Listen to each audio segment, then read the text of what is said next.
Bem, eles aqui na Ericeira dizem que isto é uma iguaria do deserto, mas a verdade é que isto basicamente é um peixe que esteve enrolado em trapos a apodrecer durante 15 dias, cru, portanto pensem bem no que isto é. Este é talvez um dos segredos, dizem que é dos mais saborosos, mas eu acho que é dos mais mal cheirosos que a Ericeira tem para mostrar. O meu nome é João Kopke, vocês estão a ver o Riding Portugal Secret Spots, que tenta mostrar um bocadinho do que são os maiores segredos no que toca a ondas em Portugal, mas também fora do mar. Este é um deles, eu espero conseguir comê-lo. Eu trouxe-te a t-shirt, eles dizem que quando tu comes isto, ou seja, a tua roupa vai toda para o lixo. Bem, eu já vou explicar o que é que isto é mais à frente, mas no fundo é isto. Se nós conseguimos descobrir um prato que consiste num peixe que esteve a apodrecer durante 15 dias, imaginem os outros segredos que nós vos queremos mostrar. Fiquem por aí para mais um episódio do Riding Portugal.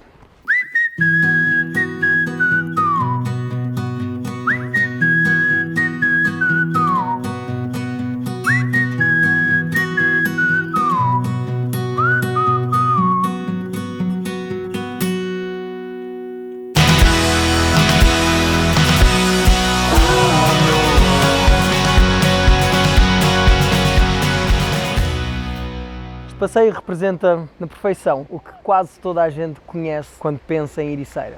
São ruazinhas apertadas, queridas, de casas com linhas azuis que desembocam todas no mar. A verdade é que foi sempre assim que eu via Ericeira. Eu obrigava os meus pais a virem passar cá todas as férias de verão, porque isto dá ondas inacreditáveis, é provavelmente o melhor sítio de surf em Portugal inteiro. E a verdade é que toda a gente conhece a Ericeira um bocadinho por alto e um bocadinho por isto. Temos o Porto, que é uma vila pescatória, era o que era. Sabe-se alguns aspectos históricos mais sonantes e mais comuns, como por exemplo a fuga da família real para o Brasil quando a monarquia acabou, mas mesmo numa terra que hoje em dia é vista quase como o lugar de veraneio dos lisboetas e dos cascalenses, há segredos ainda por contar e alguns desses segredos têm particularidades muito interessantes das quais nós não nos lembraríamos quase nunca quando passeamos pelas ruas da Ericeira. O que muita gente também não sabe é que por estas terras há um recantinho de vida selvagem que vale muito a pena explorar.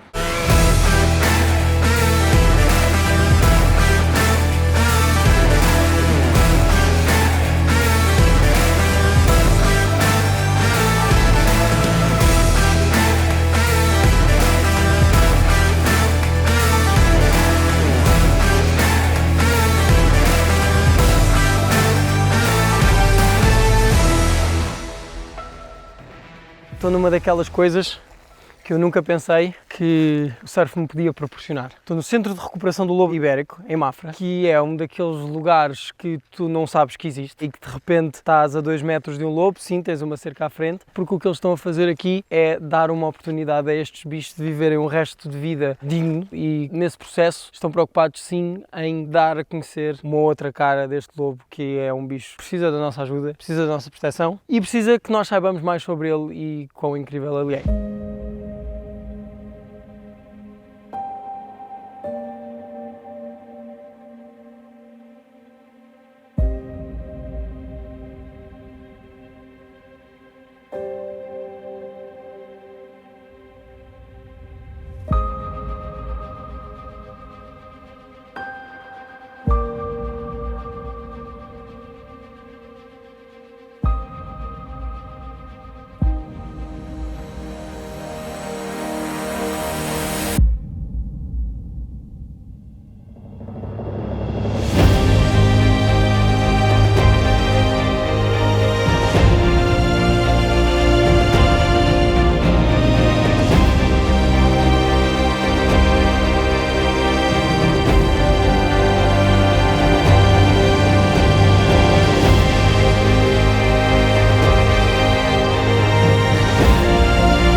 Qual é que é o objetivo disto tudo? Porque eu de repente estou aqui no meio dos montes e da mata, mas... O objetivo principal é acolher lobos que já não podem viver em liberdade.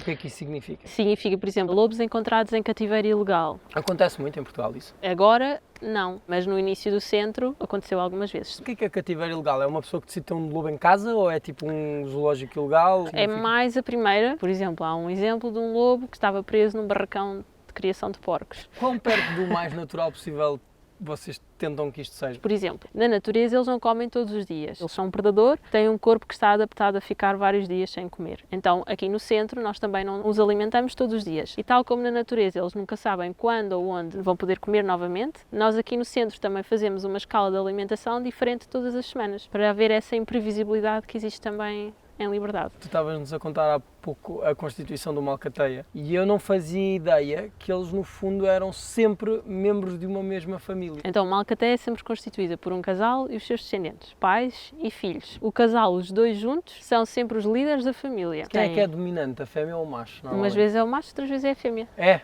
Não há um padrão? Não. Isso é giro. Pois é.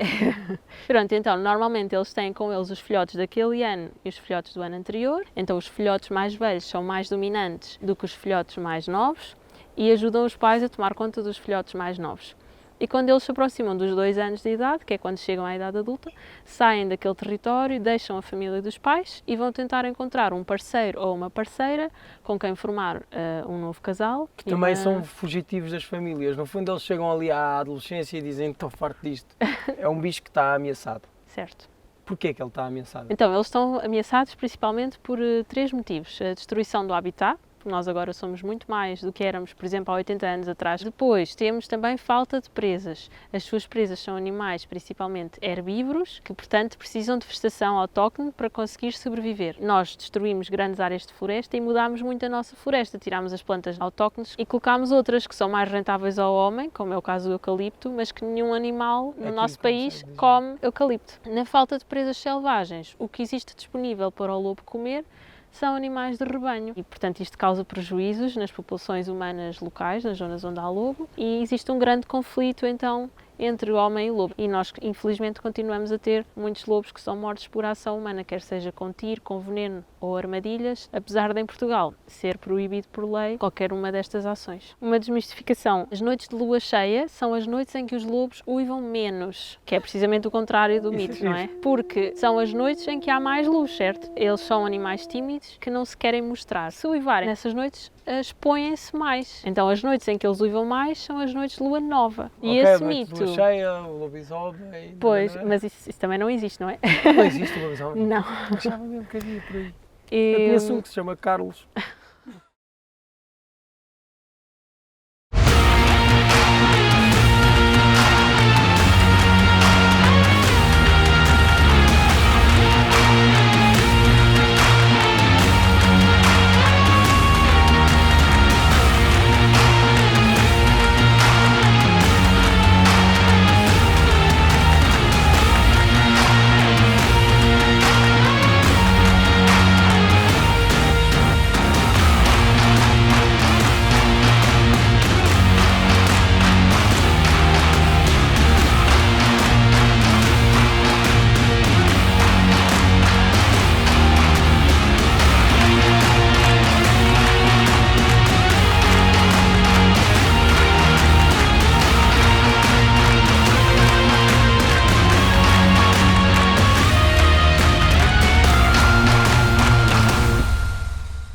Então vamos lá à caneja de Infundice.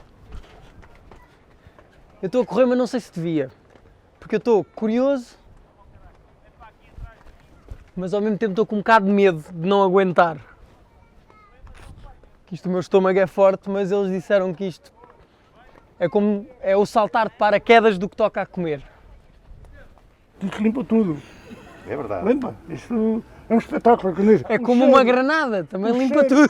O cheiro incomoda um bocadinho. E a história da caneira de Infundice, segundo contam as lendas, isto foi um pescador, eles andavam aqui, apanhavam muito disto, esqueceram-se de uma no fundo do barco. Ele, ao fim de uns X dias, era inverno, era época de fome, Cheirou. ele cheirou-lhe e viu aquilo. E, pá, como a fome era muita, ele foi experimentar. Não havia mais O nada. notário gostou e a malta então começou. A partir disto, já lá vai mais de 100 anos. Sei o paninho. Ora, aí está. Põe a tampa sobre ele. Deixa. Isso, boa.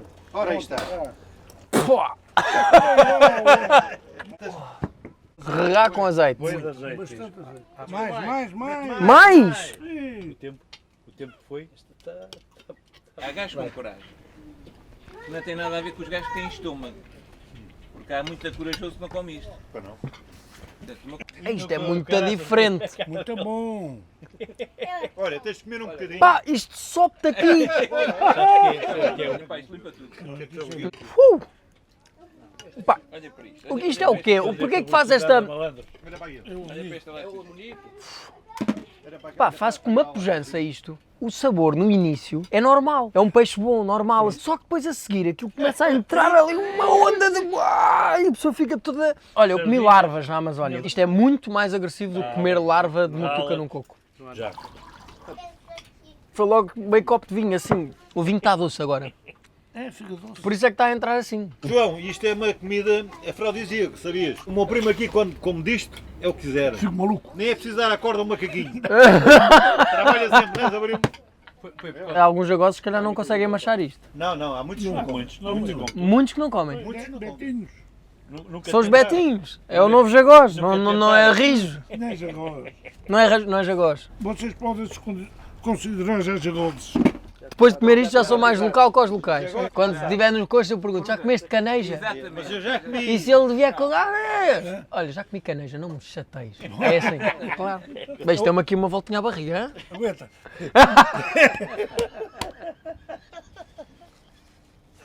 Olha. Reserva para levar já para tudo decorado. Depois e descarrega.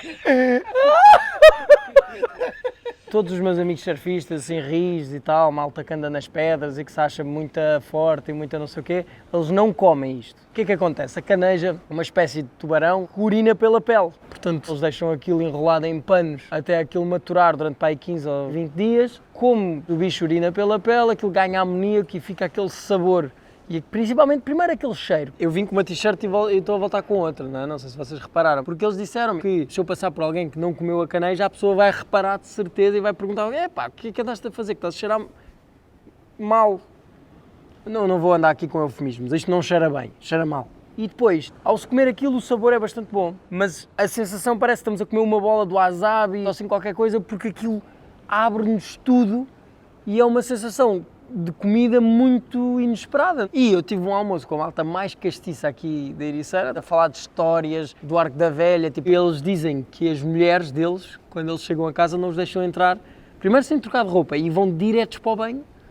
E alguns não dormem na cama e não sei o quê. Isto é as histórias que eles contam. Aquela conversa castiça que faz com que a experiência seja muito mais memorável do que só comer uma comida estranha, porque nós estamos a comer a comida estranha com a malta dos primórdios que a começou a comer e começou a organizar a Confraria da Caneja, que depois é uma coisa que junta 150 pessoas aficionadas disto. E depois é um peixe que se come normalmente mais de meses de inverno, porque como aquilo tem que ficar a apodrecer, se não tiver frio aquilo estraga. Só que, sendo de inverno, isto faz-se normalmente nas tabernas e em tascas. E reza a lenda, foi o que nos disseram ali, que na taberna come-se melhor, bebe-se melhor e no final canta-se. Cantou-se. Trigueirinha acerta o passo no bater do coração. Mata o fado, trigueirinha, dá-me logo a tua mão. Trigueirinha acerta o passo no bater do coração. Essa prima! Aqui fica bem com a barba azul.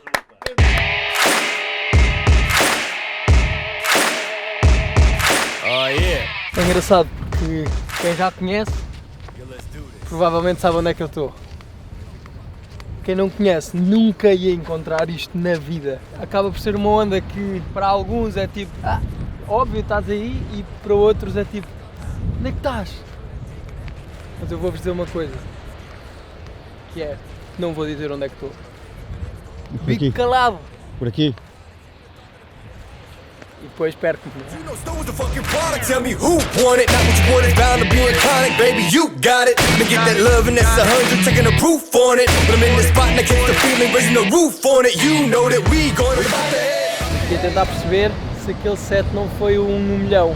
E acaba por ser um bocadinho o problema desta onda. Como isto dá com ocasiões muito raras e as próprias previsões que precisam de estar para isto poder estar bom são muito especiais, porque a onda precisa de um tamanho muito certo, de uma direção da ondulação muito certa e de uma maré também bastante específica. E essas previsões, muitas vezes, quando parece que está tudo alinhado para isto funcionar, chegas aqui e isto não está a dar. Então é uma onda que precisa de muita atenção, de muitas investidas, muitas descidas por aquele caminho difícil de descer, que acaba por tirar muita gente da vontade de vir cá ver. Mas quando isto está bom, e mesmo quando não está bom, quando está mais ou menos, para mim já é uma onda mágica, porque é uma onda que pode ser pesada e ter tubos, e uma onda que pode ser progressiva e dar-se aéreos, e isso acho que é o que todo surfista que gosta de, assim, de um surf mais progressivo procura. A Ericeira está cheia de segredos destes. Quem gosta de procurar, eles estão cá. A melhor zona de surf em Portugal. Há os sítios a que toda a gente vai e depois há os sítios que são só para alguns, mas não deixam de estar inseridos na melhor zona de surf em Portugal. E entretanto não entrou mais nenhum set, eu estou mesmo a ficar preocupado. Eu quando olhei, eu fiquei naquela, vai ser agora, vamos mostrar! E depois, esta não era má. Olha, eu vou lá um bocadinho. Y'all ain't ready.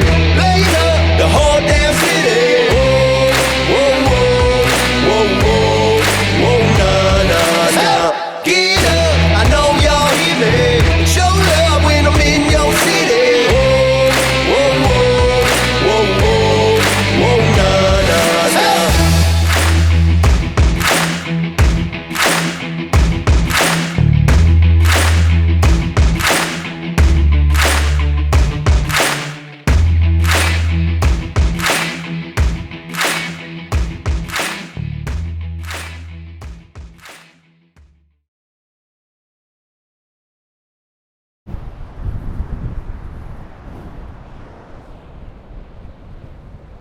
Um amigão daqui da Ericeira acabou de nos dizer que hoje não há surf, mas há outra coisa que é feita no mar e que precisa deste tipo de vento. Não posso dizer o que é que o PRM disse.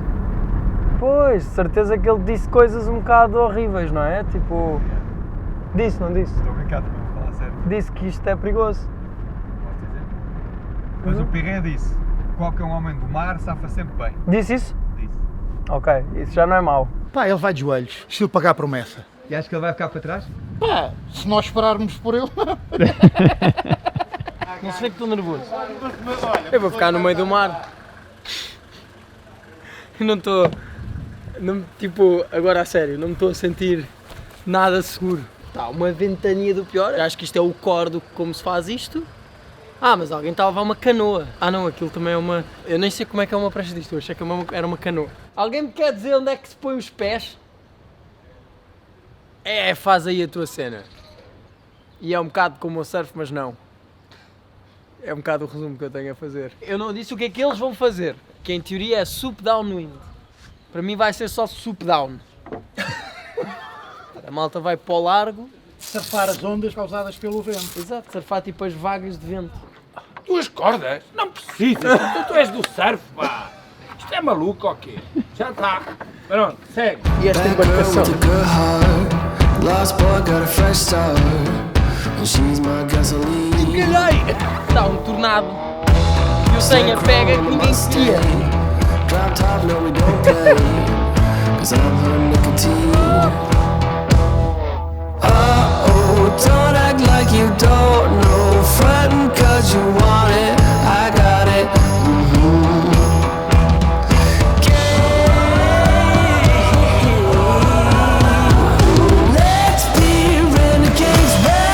Running through our veins, yeah. Let's be renegades, confront us and runaways.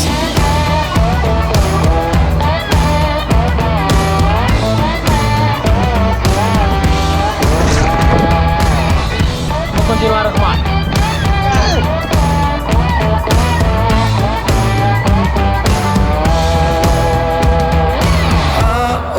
Don't act like you don't know. Frontin' 'cause you want it, I got it.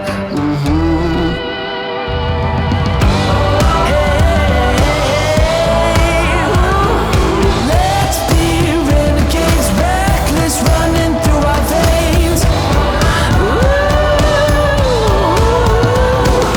Let's be renegades.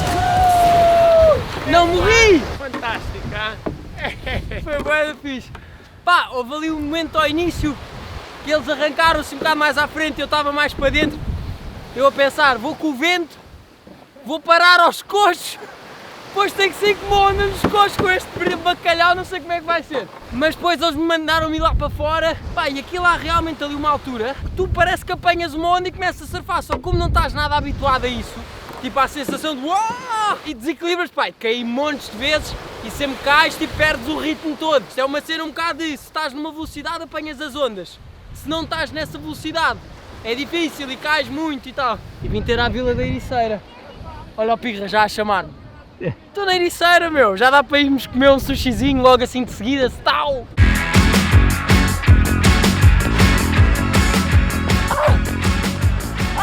Chegámos aqui à Baía dos Coxos, que é provavelmente a melhor onda que nós temos em Portugal, só que não há ondas. E isto é um sentimento muito estranho, porque sempre que eu começo a descer aquelas colinas ali em cima, a expectativa e a emoção é chegar ao mar e ver aquelas linhas a entrar offshore. E isso hoje simplesmente não está a acontecer. Mas, curiosamente, é precisamente isso que nós queremos, porque nós viemos aqui não para surfar, mas para fazer uma coisa diferente.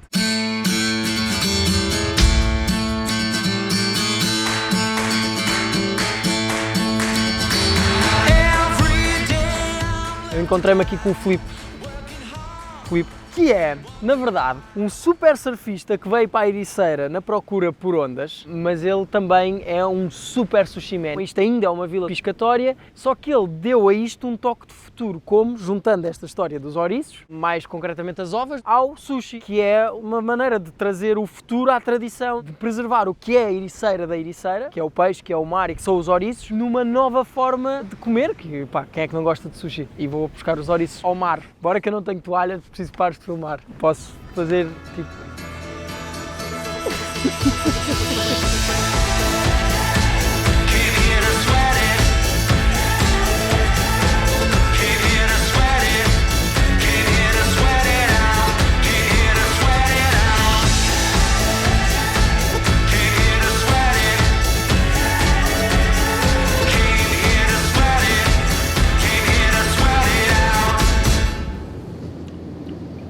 Eu adoro.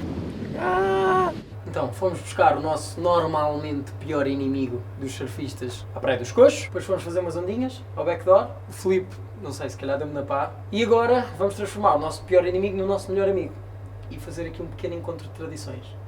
Anda que eu estou com fome. Não sei se é permitido eu andar com uma coisa desta.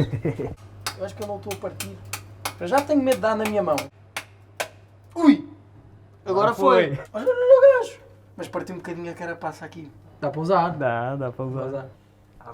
Guaria nipônica da Ericeira. Porque é que eu sinto que o teu, se fosse cortado, ficava muito mais direitinho? Filipe, não vou dizer quem é que foi esta pessoa horrível que cortou isto. Eu achava que tinha feito um bom trabalho. Não. Filipe, corta lá o resto, eu não quero mesmo cortar.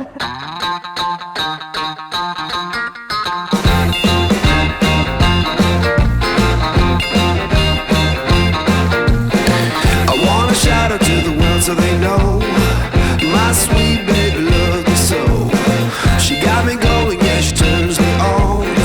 And she loves me, yeah, she loves me. And it blows my mind. Yeah, it blows my mind. Eu não sou muito bom a fazer sushi, mas sabes o que é que eu sou bom a fazer? Comer. Oi? Olha a ova do olho.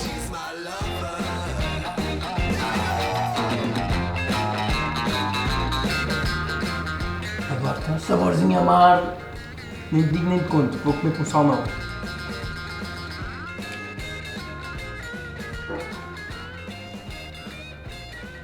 Que bom! Viver assim, sabe a pato. Já percebi porque é que esta zona tem tanto forte e foi escolhida para isto. Cada visita a um forte é uma escalada.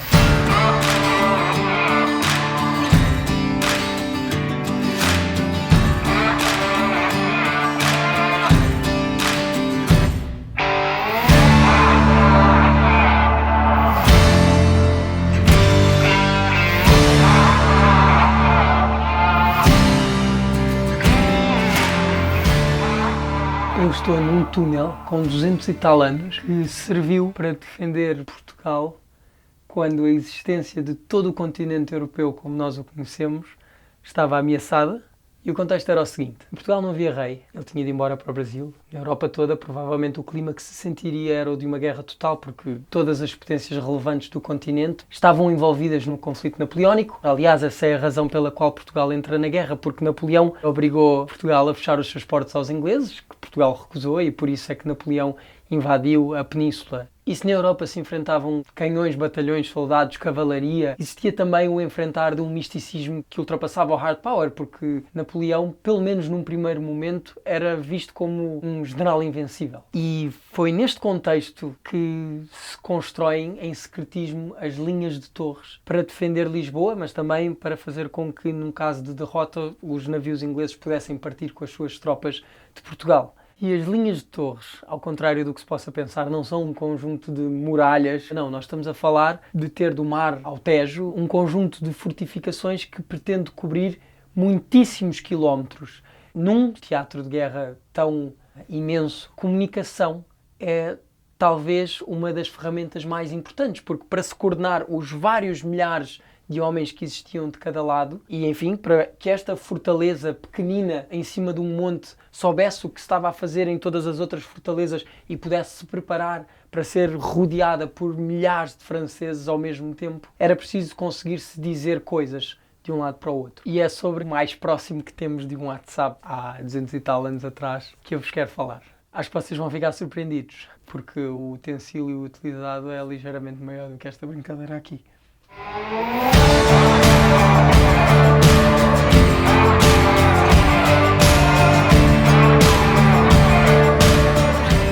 Bora ajudar.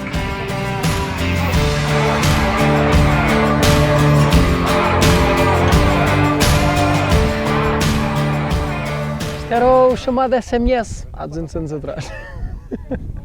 Então, eu queria ajudar, mas não me estão a dizer o que é para eu fazer. Pego neste.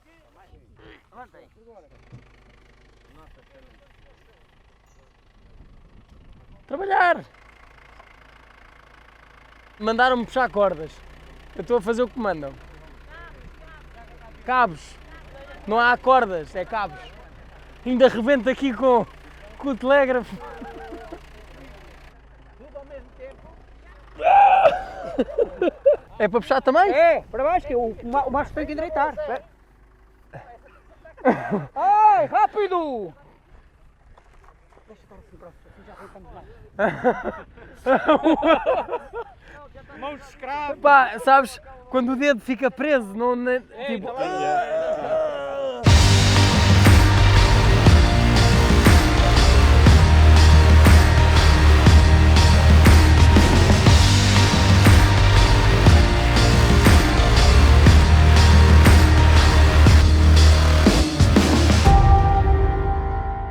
Esta ermida onde nós estamos agora já cá estava quando as linhas de torres começaram a ser construídas e à volta desta ermida foi construída uma guarnição onde estava um telégrafo e é sobre este telégrafo que nós vamos falar porque ele é um segredo que, apesar de ser pouco comentado na história das linhas de torres e das invasões napoleónicas, ele representou um sistema de comunicação em conjunto com os outros telégrafos que estavam nos vários montes que circundam estes e que vinham desde São Julião até ao Tejo e que na altura foi fundamental para que as mensagens militares pudessem ser passadas em pouquíssimos minutos. Nós tivemos a conversa com a Marta, que é uma arqueóloga especialista neste tipo de assuntos e nesta zona, e ela esteve-nos a contar factos extremamente interessantes que atestam ao poder que este tipo de comunicação teve na altura. Este aqui, a quantos quilómetros é que se vê? Quem me diga 14, que podem chegar aos 30, vamos ficar pelos 14. Este é eficaz. Qual é a vantagem deste? Os balões podem ser feitos com tecidos, roupa de cama, mastros há em todo lado, porque madeira há em todo lado, e os cabos também não eram o mais difícil, mas tinham vários navios. Os franceses sabiam da existência destes telégrafos? Eles aperceberam-se, mas eles nunca pensaram que podiam ser utilizados em guerra, porque em pontos estratégicos passam mensagens muito rapidamente. Claro que podiam ser sempre complementados pelo estafeta, mas é muito mais rápido. Nós estamos num terreno que é muito sinuoso. Um cavalo. E mais facilmente se apanha um homem do que se destrói um telégrafo que tem uma guarnição à volta. Se funcionasse, era brilhante. Correu muito bem, porque uma cena, quando chegou, assustou-se perante a grandeza das linhas de torres e percebeu que era uma linha intransponível e aí acabou por retirar. Para manobrar exércitos tão grandes e para defender-se de exércitos tão grandes, principalmente, porque este foi o caso português, a comunicação seria algo fundamental. Agora, este telégrafo não funciona como um telégrafo mais tardio, que passava outro tipo de mensagens. Aqui nós estamos a trabalhar com números representados por um sistema visual. Ou seja, nós temos aqui um mastro e há uma série de cabos que seguram as bandeiras e os balões que são utilizados para compor uma mensagem numérica que depois tem uma tradução numa ordem, tipo atacar, que foi a mensagem que eu andei ali a, enfim, construir, a montar. É muito engraçado, porque eu não fazia ideia do que é que eu estava a fazer. E, aliás, isso seria algo muito parecido com o que um operador do cabo, vou-lhe chamar assim, saberia sobre o que estava a dizer na altura. A verdade é que só os oficiais que estavam nas guarnições é que sabiam o que é que estavam a dizer para o forte seguinte do outro lado da colina, que passaria essa mensagem de forte em forte até, enfim, chegar ao Tejo ou chegar à costa. Isto porquê? Porque há um secretismo muito grande no passar destas mensagens, porque obviamente se estas mensagens pudessem ser interceptadas e se os códigos fossem decifrados, as forças napoleónicas teriam mais uma arma, mais uma informação que poderiam usar para manobrar à volta das linhas de torres e entender quais é que eram as ordens que estavam a ser passadas deste lado. Mas o que não deixa de me surpreender é que num país que na altura começava a ser um país periférico, com pouco poder, enfrentando uma força tão avassaladora como as forças napoleónicas, que este tenha sido um dos cantinhos da Europa que deu mais trabalho ao seu homem mais poderoso, Napoleão. Em parte por causa de um mastro com uns cabos e uns símbolos. E, enfim, tecnologia é muito interessante.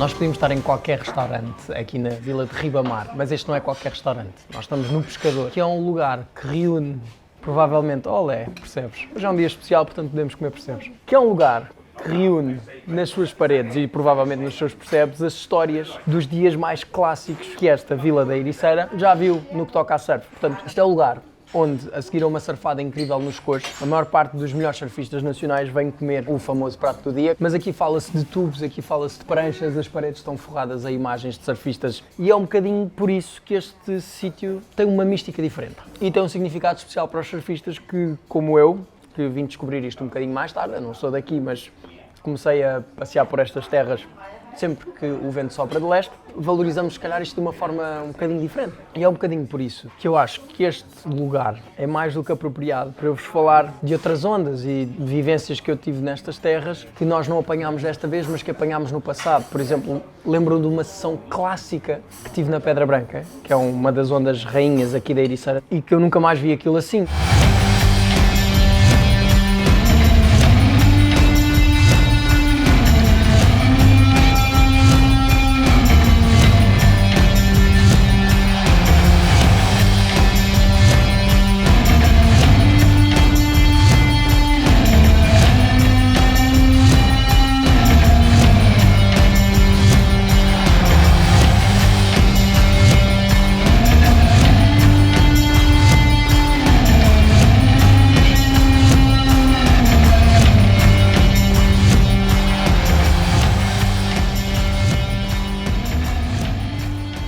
Essa surfada ou outras surfadas em secret spots dos quais eu não vou revelar a sua localização, mas que me marcaram porque foi assim um dia enorme e que se calhar foi um dia que eu desafiei alguns dos meus limites e mandei uns bons baldos. Foi aqui que por cima de um arroz de pato ou de uns filetes ou de uma comida tradicional portuguesa se riu sobre esse assunto ou se chorou uma prancha partida. Agora vou acabar a entradinha e hei de comer o prato do dia. E a seguir a isto, provavelmente, vamos para a água, não é? Ou vamos explorar outra coisa qualquer? Já nem me lembro.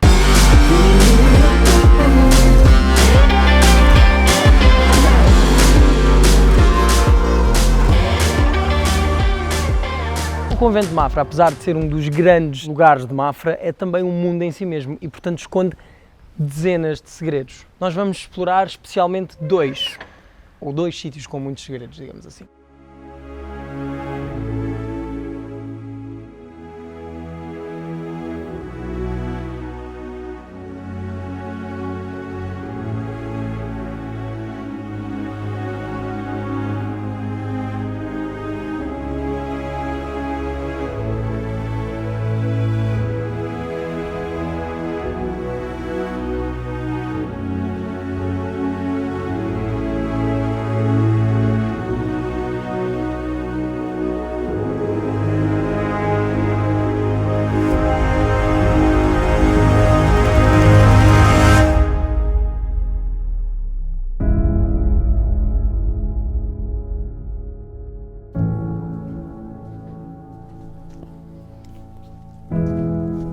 A partir daqui são só segredos.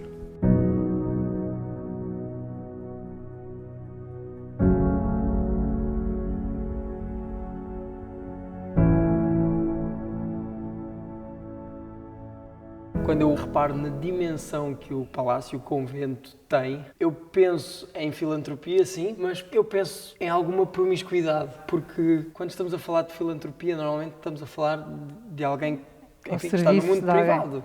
E quando eu penso em assistência social ou promoção da cultura, eu penso no Estado. E aqui eu vejo a promiscuidade das duas coisas a misturarem-se. É que no tempo o rei é o Estado. Nós temos aqui um rei que teve durante muito tempo má fama, de ser um rei perdulário, um rei gastador, mas um rei preocupado com a cultura, um rei preocupado em deixar marcas do seu tempo, um rei preocupado em construir no seu país o que de mais moderno havia, um rei que nos deixou coisas como este edifício e esta biblioteca, que é um bom exemplo de uma coisa que foi dinheiro gasto numa coisa que durou até aos nossos dias e que é um verdadeiro tesouro que nós aqui temos.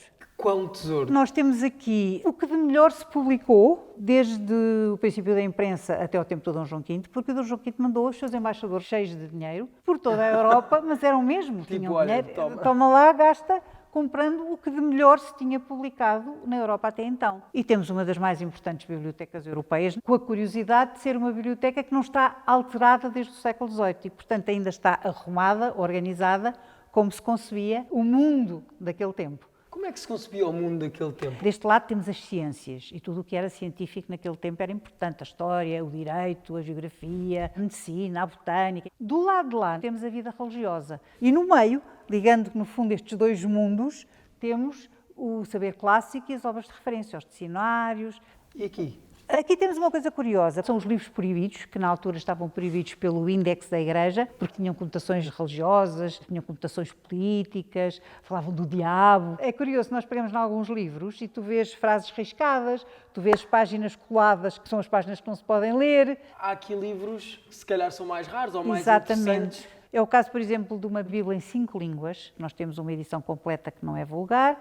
Temos aqui também um livro muito curioso, que é uma vista aérea de Paris, que é uma coisa que é do século XVIII, e nós perguntamos como é que isto é possível. Mas como é que é Para possível? o qual o rei de França teve que dar instruções a todas as casas de Paris que deixassem os cartógrafos e os desenhadores subir aos telhados para que eles pudessem fazer o desenho de Paris vista do ar. Ele é de que ano? É de 1734, parece-me. Portanto, ainda é antes da Revolução Francesa. Ainda havia Bastilha. Ainda havia Bastilha. Isso leva-me um bocado àquela história que tu estavas a contar há pouco, em relação às invasões francesas e quando se hospedou aqui o general Lagarde, a quem chamavam Lagarde, por corruptela do nome.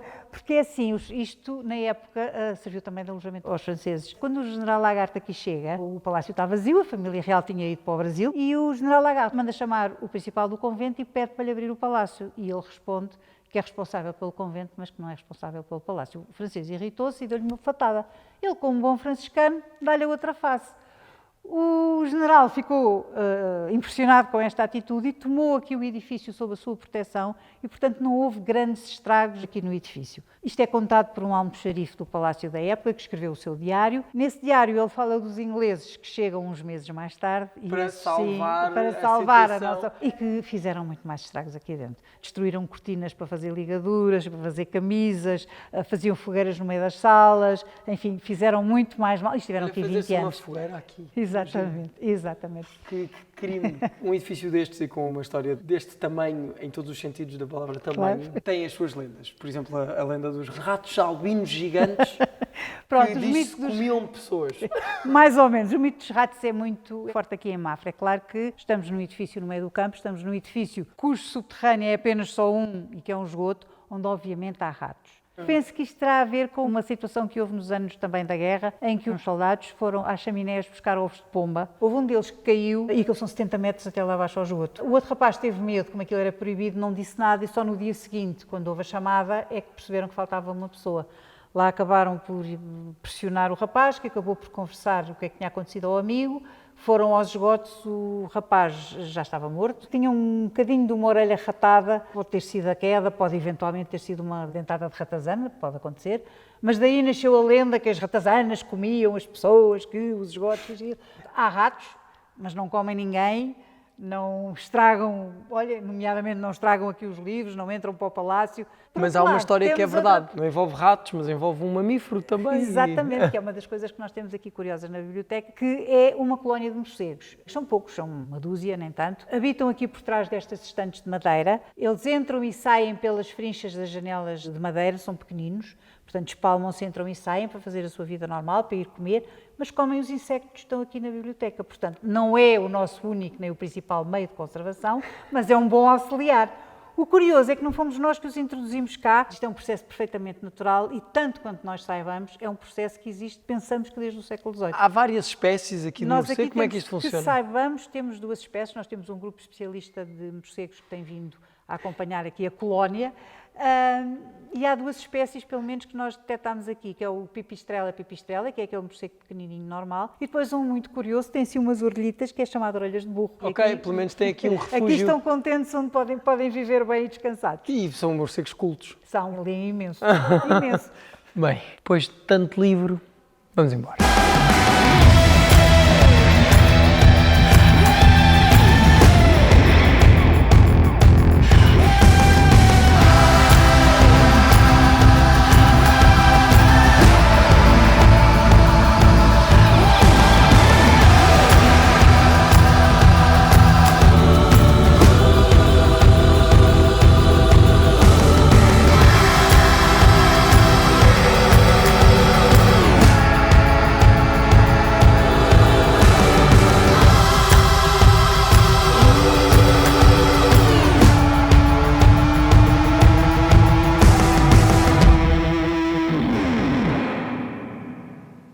Terminar aqui em Mafra e na Ericeira com um pôr do sol deste, só dá vontade é de amanhã já começar a gravar um próximo episódio do Riding Portugal. Mas este já deu luta que chega, aliás, isso é o que eu tenho percebido nesta segunda temporada, é que secret spots são muito mais difíceis de encontrar e as histórias são muito mais difíceis de serem contadas porque as pessoas não se abrem tanto ou não se abrem tão rápido. As ondas são muito menos consistentes porque lá está, são secret spots e não dão todos os dias. Outra coisa que eu tenho aprendido é que histórias secretas no final valem muito mais a pena porque não são acessíveis para todos, só para aqueles que são mais intrépidos e, enfim.